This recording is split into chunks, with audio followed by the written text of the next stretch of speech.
Mr. Harold Sinclair was a man who had everything, except the one thing he truly desired. At 78 years old, he was a millionaire many times over, living in a grand mansion in the small town of Riverwood.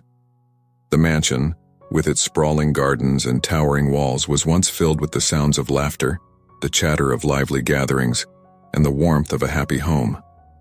But those days were long gone, and now, the house echoed only with silence, much like Harold's own life. Harold's wealth came from a lifetime of shrewd investments and hard work. He had been a sharp businessman, always one step ahead of his competitors, but the price of his success was steep. His wife, Margaret, had passed away a decade ago, leaving him without the one person who had been his constant companion through the ups and downs of life. They had never been blessed with children, and the few friends he had in his youth had either moved away or passed on. The large mansion, once a symbol of his success, now felt more like a prison, a constant reminder of the loneliness that had crept into his life as the years went by. Despite the wealth that surrounded him, Harold felt an overwhelming sense of emptiness. The fortune that once gave him pride now seemed like a burden, a reminder of the life he had lived but could no longer enjoy. His days were spent in quiet solitude, moving from room to room, his footsteps echoing off the cold marble floors. Often he would find himself lost in thought, reminiscing about the past, the choices he had made, and the people who had come and gone from his life. One memory, in particular, stood out among the rest, a brief encounter that had occurred many years ago, long before he had amassed his wealth. It was a cold winter's day, and Harold, then a much younger man, had been struggling with a flat tire on the side of a desolate road. Just when he thought he would have to abandon his car and walk to the nearest town, a young man named Ethan appeared, offering help without a second thought. Ethan had been no more than a boy at the time, but his kindness and genuine willingness to assist a stranger had left a lasting impression on Harold. It was a rare act of selflessness that Harold had never forgotten, though he had never seen Ethan again after that day. Now, as he sat in his empty mansion, Harold found himself thinking more and more about that encounter. It was as if that brief moment of kindness had come to represent something larger in his mind, a connection to the world he had long since lost. He began to wonder what had become of Ethan. Had he found success and happiness, or was he struggling like so many others in the town? The thought of Ethan living in hardship unsettled Harold in a way he hadn't expected. Perhaps, he mused, there was a way to make his fortune truly meaningful, to leave a legacy that extended beyond the cold stone walls of his mansion. Harold resolved to find Ethan. It was an idea that took root in his mind and grew stronger with each passing day. He knew it wouldn't be easy. So much time had passed, and he had no idea where to start. But the thought of reconnecting with the one person who had shown him kindness when he needed it most gave Harold a sense of purpose he hadn't felt. For the first time in a long time, he felt as though he had something to look forward to. Harold's search for Ethan began with a few inquiries around town. Riverwood was a small community, and it didn't take long for Harold to gather some information. Ethan, now 27 years old, was living modestly in a small apartment on the outskirts of town and working at the local community center. The news both relieved and intrigued Harold. Ethan was still here, and he had devoted his life to helping others. It was a path that resonated deeply with Harold, and he felt more certain than ever that Ethan was the person he wanted to leave his fortune to. With a mixture of anticipation and nervousness, Harold made his way to the community center one afternoon. The building was modest, a far cry from the opulence Harold was accustomed to, but it was bustling with activity. Children played in the yard, while adults gathered inside for various programs and services. Harold spotted Ethan almost immediately. Despite the years that had passed, he recognized the same kindness in Ethan's eyes, the same warmth that had touched him so many years ago.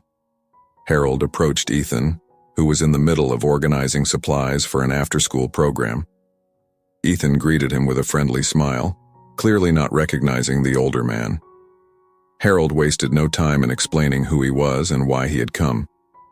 He spoke of his wealth, his loneliness, and his desire to leave his fortune to someone deserving. He told Ethan about the day they had met, and how that simple act of kindness had stayed with him all these years. Ethan listened quietly, his expression thoughtful. When Harold finished, he expected gratitude, perhaps even excitement. But instead, Ethan surprised him with a gentle refusal. "Mr. Sinclair," Ethan said, "I appreciate your offer, but I don't want to inherit your fortune. I've always believed that wealth isn't the key to happiness. What I want is to continue working hard and living. The people here, they're my family, and helping them is what gives my life purpose." Harold was stunned. He had expected many things, but not this. Ethan's refusal was the catalyst that set the story in motion, as Harold, both surprised and intrigued by Ethan's response, began to question what truly mattered in life and how he could find fulfillment in his remaining days. Harold returned to his mansion that evening, his mind a whirl of emotions. Ethan's refusal to accept the inheritance had shaken something loose within him, stirring memories he had long buried.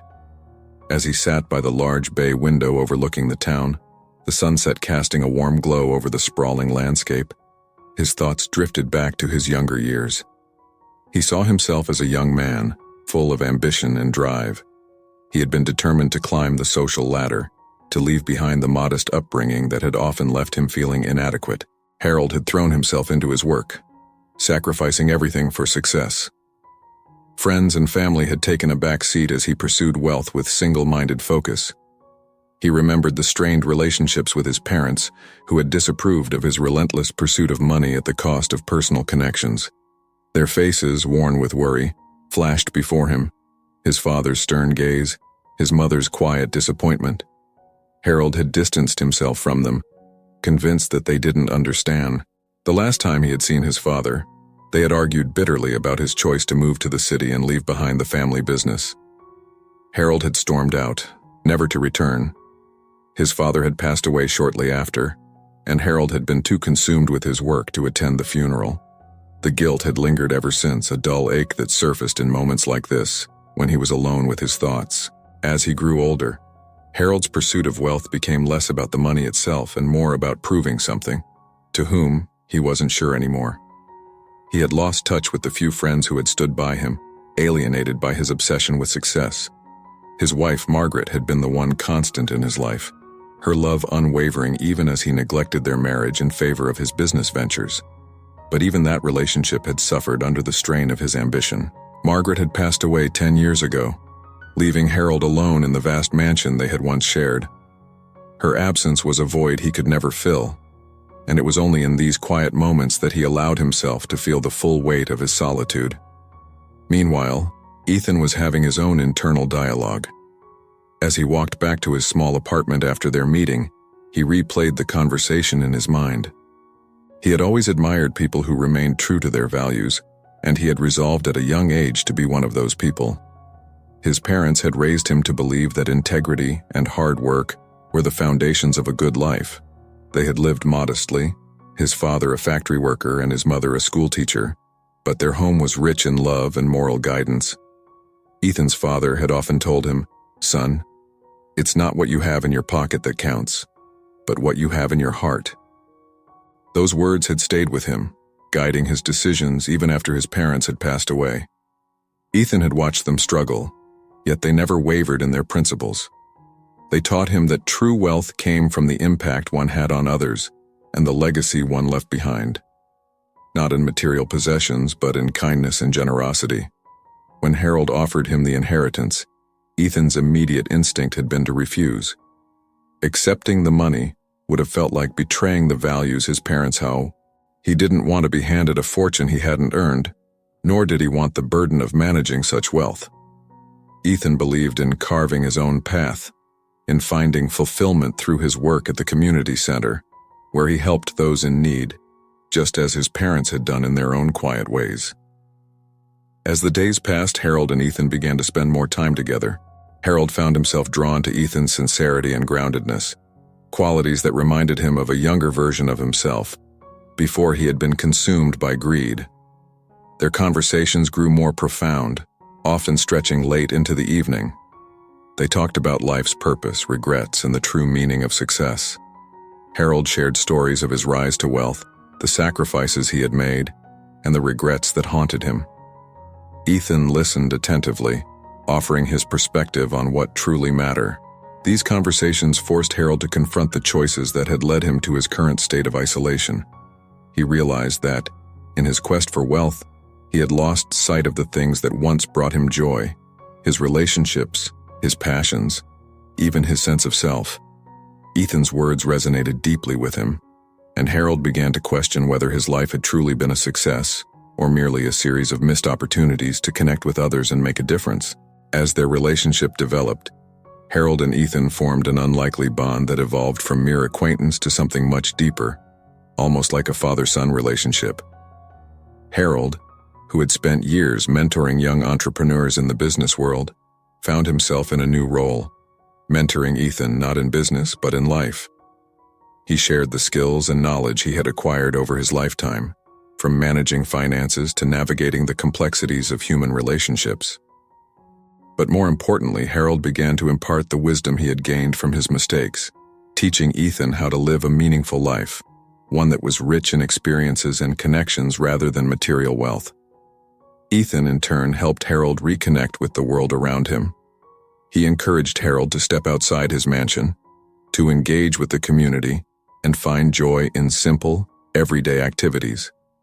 They spent afternoons walking through Riverwood, visiting the community center, and talking with Harold, who had once seen the town's inhabitants as little more than background scenery, began to see them as individuals with their own stories, struggles, and dreams. The more time he spent with Ethan, the more he realized that true wealth wasn't in his bank account, but in the relationships he built and the lives he touched. The dynamics between them highlighted the stark contrast between Harold's once materialistic mindset and Ethan's more grounded, value-driven approach to life. Where Harold had once measured success by the size of his bank account, he now found himself reevaluating what it meant to live a successful life. He began to understand that the legacy he left behind would be defined not by his wealth, but by the impact he had on the people around him. This realization marked the beginning of a profound change in Harold, one that would shape the course of the story as it unfolded. As the days turned into weeks, Harold found himself increasingly haunted by the choices he had made throughout his life. The mansion, once a symbol of his success, now felt like a prison that echoed with memories of what he had sacrificed for wealth. His conversations with Ethan had unearthed emotions and regrets that Harold had long buried beneath layers of luxury and materialism.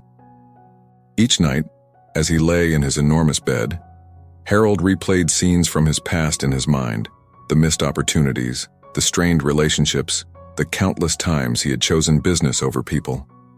The guilt weighed heavily on him, particularly when he thought about his parents. Their faces, once distant and blurry in his memories, now appeared vividly whenever he closed his eyes. He remembered the disappointment in his father's voice during their last argument, the way his mother had looked at him with sadness as he packed his bags to leave for the city. They had wanted a different life for him, one filled with family, community, and love. Instead, Harold had pursued wealth with a fervor that left little room for anything else. Now, nearing the end of his life, he was left to grapple with the reality that his fortune had isolated him from the very things that mattered most. At the same time, Ethan was facing his own internal struggles. His commitment to the community center was unwavering, but his growing relationship with Harold had introduced new challenges. The more time he spent with the old man, the more he began to see the world through Harold's eyes, the allure of wealth, the power it wielded, and the influence it commanded. Ethan had always prided himself on his integrity, but now he found himself questioning whether he could maintain his values while being so closely connected to someone like Harold. He wondered if he was being tempted by the very thing he had always rejected, the idea that money could solve problems or make life easier. The tension between Harold's past and present, coupled with Ethan's internal conflict, created a palpable strain in their relationship. Harold was determined to find a way to atone for his past mistakes, but he wasn't sure how to do it. He feared that his wealth, which had once defined him, was now a barrier to forming genuine connections with others. He worried that even his relationship with Ethan was tainted by the shadow of his fortune. On the other hand, Ethan was beginning to feel the pressure of Harold's expectations. He admired the older man's desire to change, but he wasn't sure if he could support Harold's efforts without compromising his own beliefs. The emotional conflict came to a head one evening when Harold invited Ethan to dinner at the mansion. They sat in the grand dining room, the table set with fine china and silverware that gleamed under the chandelier's light. As they ate, Harold spoke candidly about his regrets, his desire to make amends, and the burden of his wealth. "I've spent my entire life building this fortune," Harold said, his voice heavy with emotion. "But now all it does is remind me of everything I've lost. I thought money would bring me happiness, but it's only brought me loneliness." Ethan listened quietly, his mind racing. He understood Harold's pain, but he also felt conflicted. How could he help this man, who had so much, without losing sight of the values his parents had instilled in him?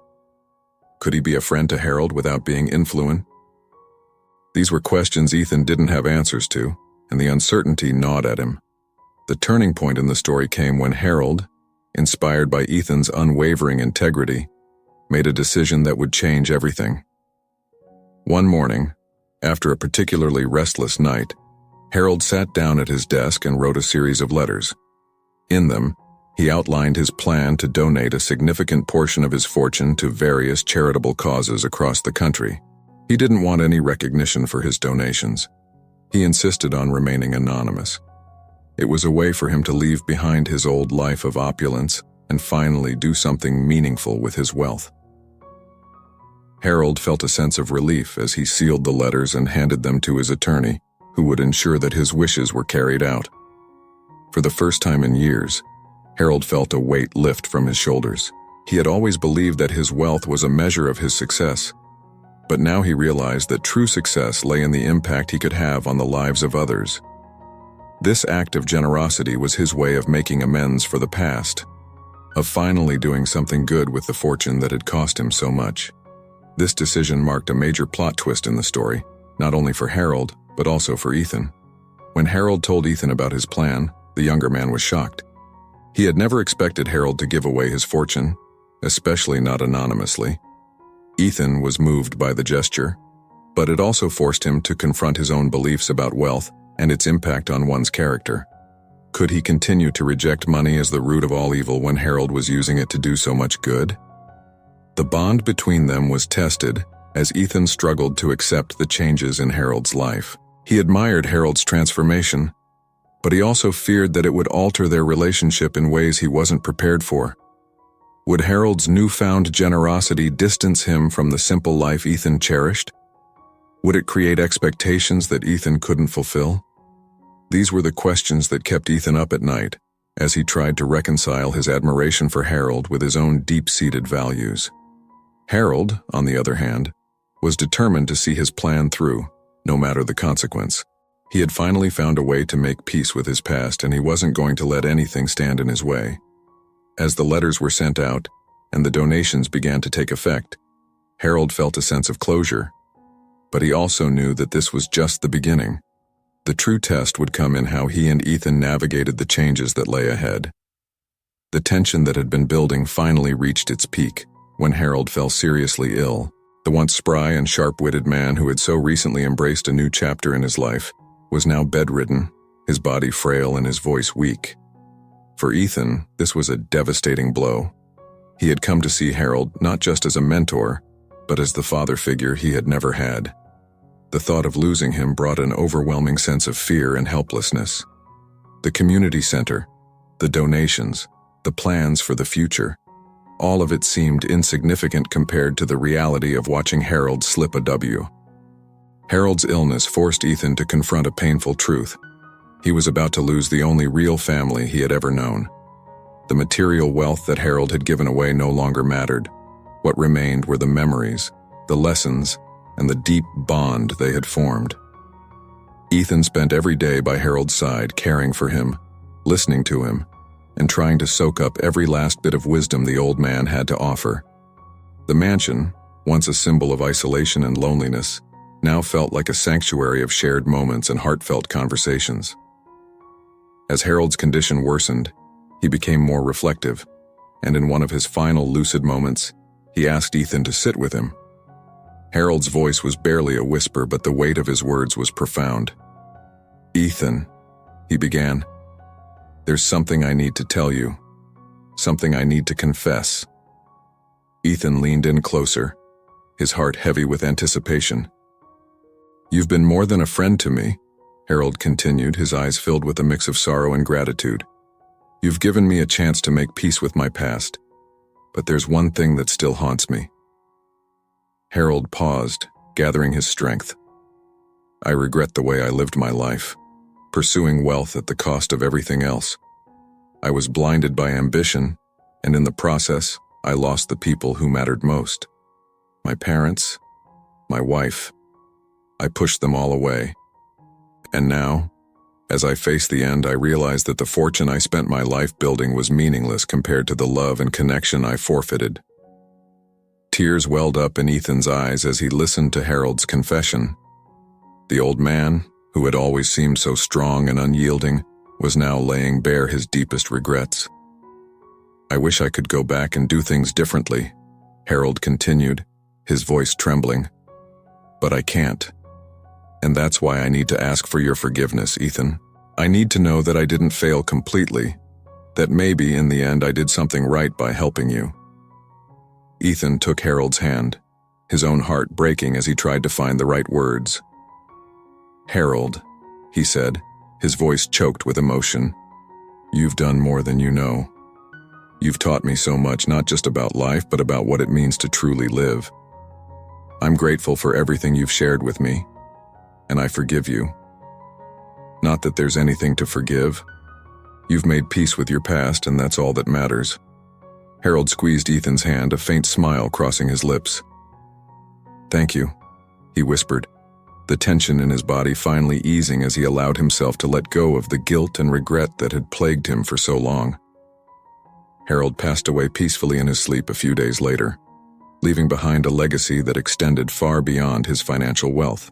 His death was a quiet affair, attended only by Ethan and a few close members of the community who had come to know and respect the old man in his final days. There were no grand ceremonies, no public displays of mourning, just a simple, heartfelt goodbye to a man who had finally found redemption in the twilight of his life. In the weeks that followed, Ethan found himself reflecting deeply on the impact Harold had on his life. The community center had become a hub of activity, funded in part by the donations Harold had made anonymously before his death. But more importantly, it had become a place of purpose for Ethan, a way to carry on the work that Harold had started, to help others find their path in life and to make a difference in the world. Ethan took over the day-to-day operations of the community center, dedicating himself to continuing Harold's legacy. He expanded the programs, reached out to more people in need, and made sure that the center remained a beacon of hope in the small town of Riverwood. The lessons Harold had imparted stayed with him, guiding his decisions and shaping the way he approached his work. The mansion, once a place of solitude and regret, was transformed into a community space where people could gather, learn, and grow. It became a symbol of Harold's final act of generosity, a reminder that true wealth was not in money, but in the lives one touched along the way. Ethan found solace in knowing that Harold's journey had not been in vain, that the old man had found a way to leave the world a better place than he had found it. On a crisp autumn morning, Ethan visited Harold's grave, a simple headstone in the town's small cemetery. He stood there for a long time, not with sadness, but with a profound sense of gratitude. The bond they had shared transcended the material world, and Ethan knew that he would carry Harold's lessons with him for the rest of his life. As he placed a hand on the headstone, Ethan whispered a final goodbye. "Thank you, Harold, for everything. I'll make sure your legacy lives on." With that, Ethan turned and walked away, ready to face the future with the strength and wisdom Harold had given him. He knew that no matter what challenges lay ahead, he would always have the memory of his mentor to guide him, a lasting gift that would shape the man he would become. As the video comes to an end, Harold's story leaves us with a powerful message about what truly matters in life. If you enjoyed this journey of reflection, redemption, and the true meaning of wealth, make sure to hit that subscribe button. Don't forget to leave a comment below. I love reading what you all have to say, and your thoughts always inspire me. Let's continue the conversation down there.